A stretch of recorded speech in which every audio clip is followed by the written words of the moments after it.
Hello guys, I'm Axel and I'll be doing my speech on chronic stress. According to the American Psychological Association, most Americans are suffering from moderate to high levels of stress, with 44% reporting that their stress levels have increased in the past 5 years. This is due to concerns with money, work, and the economy. So today's topic revolves around chronic stress and the devastating consequences it has in our health, as well as trying to find simple mechanisms that will help reduce this stress. I have studied chronic stress for several years with professors from the University of California, San Diego Medical School, as well as doing my own personal research.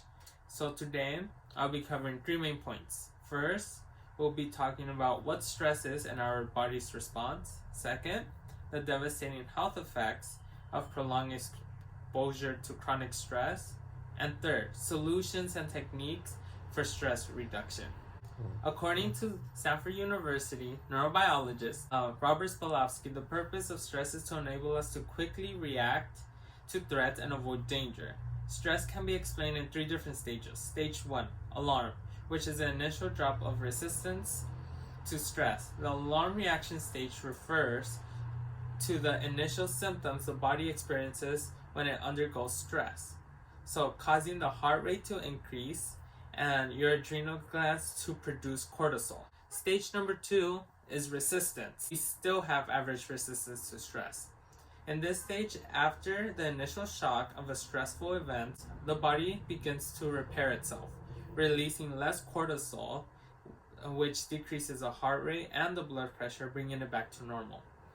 And the last stage, which is exhaustion. This is where the resistance of stress is lost.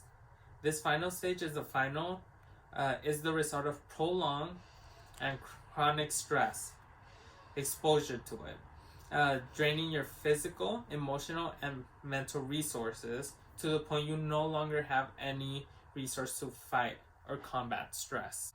Now that we define what happens when a person becomes stressed, let's explore the negative consequences of prolonged exposure to it. So, chronic stress greatly affects a person's brain, the cardiovascular system, and can make a person prone to certain diseases. Stress destroys a person's brain and shrinks their hippocampus, which is responsible for learning and memory. These alterations in the hippocampus can change an individual's brain circuits.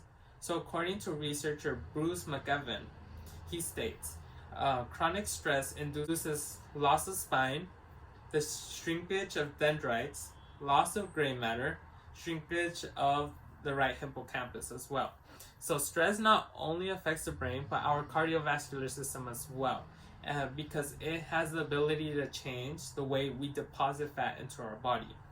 Once we become stressed, our adrenal glands begin to secrete cortisol, which is also known as the stress hormone. This hormone triggers the increase of blood sugar, reduction of inflammation, and the suppression of the immune system.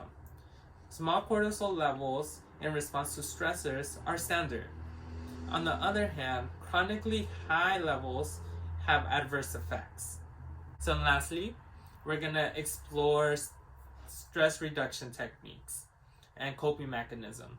So according to the Harvard Medical School, the 6 great relaxation techniques that evoke the feeling of relief include focusing on your breathing, body scanning, guided imagery, mindful meditation, and yoga, as well as any type of physical exercise.